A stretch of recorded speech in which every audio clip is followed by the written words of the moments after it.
law and order situation in Andhra, if you were to ask me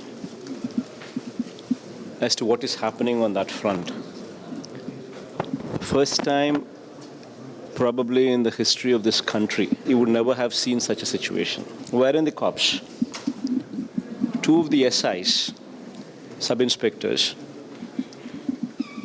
who were intoxicated, who were in a slightly high pitch, who were slightly high, found in the car. The driver who was driving was also high.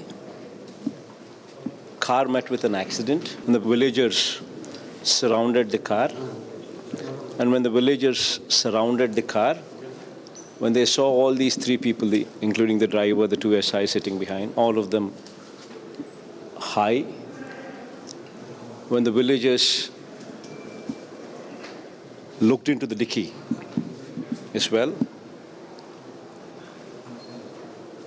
the villagers videographed the back seat and as well as the dicky, wherein ganja was found, police uniform was found, liquor was found.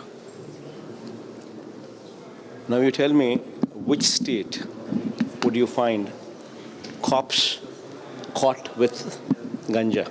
Only in the state of Andhra Pradesh, you have a mafia situation where the cops, along with the political bigwigs and the criminals, are working together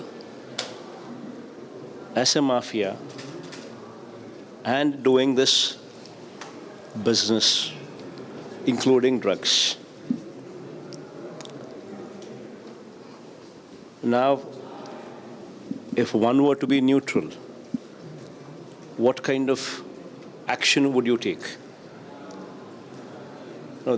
Someone caught like this, if you were balanced, you would book these SIs, put them behind bars, make an example of this act, make an example of these people. But what did the government do in Andhra Pradesh?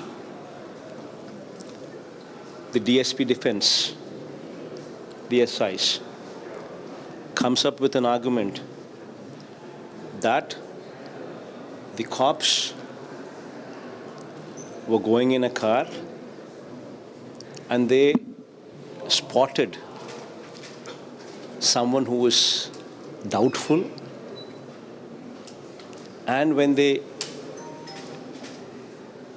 had gone and pursued that person had ganja and they were chasing him. And what did the SP say? No, SP said the two cops were sent with prior information to conduct a raid.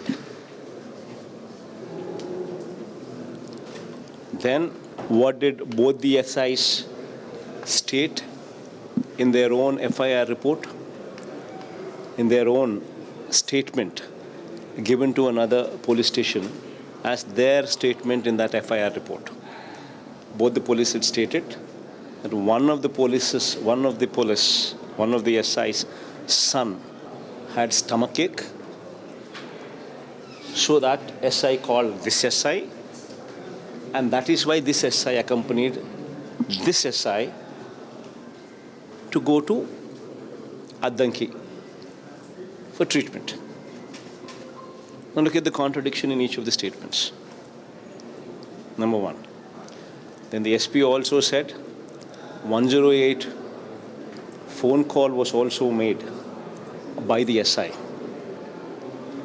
which is a blatant lie. In fact, the 108 service provider, in their own record sheet, clearly states that 108 phone call came from a villager and not from any SI or any police. So which is also a clear-cut lie, which is also a clear-cut deviation from the fact. Now the fact is, the cops were found in the car. The dicky of that car had ganjai. Police uniform also found in the same very car.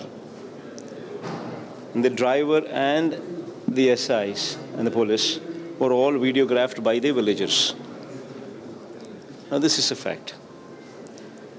Now you tell me, what kind of action did you take? Now another important aspect is, according to DSP statements, the SIs, both of them pursued the biker who had ganja. So like James Bond 007. And what did the SP say? When we had the prior information, we sent SIs there to arrest, to conduct a raid. That means once again James Bond 007. And now when SP and DSP, when the DSP and SP, both of them speak of these people as 007s, then what should the government's response be? A pat on the back, a promotion, a Chief Minister's gold medal, or rather a President gold medal, or President's gold medal? Is it not a fact? But what did the government do? According to their own Eenadu paper, which were displayed, a gazette paper of the government, and another English daily, Deccan Chronicle, where a news item was published, which said, action taken on the SI, on the police. And Eenadu said, action was taken on 4 police people. SI was transferred to VR. Action taken. A small item, obscurely placed. Now on one side, you people are saying that he is 007. They have 007s, James Bonds. On the other side, you are initiating actions such as VR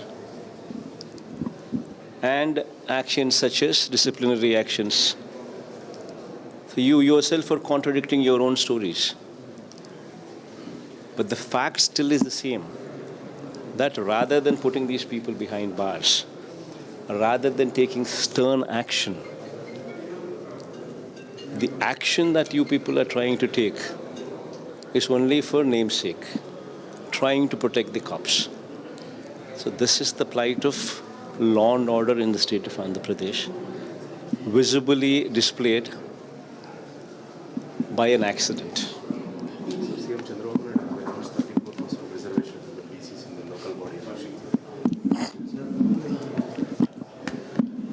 In fact, I had given a very detailed presentation as to in whose regime BCs really benefited. And if Chandrababu Naidu could match any of those things, be it 11 ministers in 25-member cabinet that we had given during our regime, be it 2 out of the 5 deputy CMs who were BCs during our regime, be it 4 out of 11 Rajya Sabha members whom we sent to the Rajya Sabha being BCs, and be it the MPPs, Mandal Praja Parishad chairman post, be it municipal chairman post, be it mayor post, be it ZP chairman post, be it MPTC tickets being given, be it Sarpanch contested, be it Sarpanch tickets being given. The Sarpanch doesn't happen in party, but sympathizers, obviously, being given, or be it ZPTCs tickets that have been given and who won. Everything, in every sphere, we demonstrated that we have given far beyond 34%. Forget about 34%, but we've given far beyond 34%. When, during our regime, when we passed a GO, and when we had come up with 34% reservation to BCs, Chandrababu Naidu was the person who had his own sympathizer go to High Court and Supreme Court to ensure that BC reservations are struck down.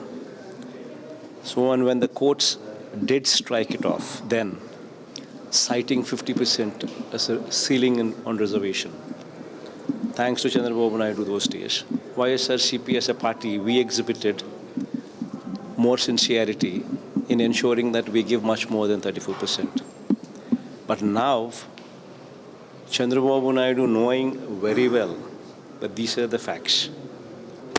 The cases have been, that this has been struck down in High Court and Supreme Courts and in also in multiple states as well. Knowing very well that this is the plight, yet he once again, for name's sake, issues a GO. And his own people once again go to the court. But he says, we should not go to the court. And then the court would automatically, because it's a violation of law which is prevalent, it's a violation of judgment which is in prevalence. So automatically the courts will strike down. So why this drama? So, sir, same spirit will be carried out in upcoming local body elections. So, will you give more preference to PCs? See, the fact is, when you're in the opposition, when somebody is trying to enact laws, you should ask that person what he is doing. Today, his cabinet, you should ask Chandrababu Naidu how many ministers are BCs. You should ask how many people he sent for Rajya Sabha. You should ask Chandrababu Naidu what he will do. You should ask all these things to not somebody in the opposition, but somebody in the government.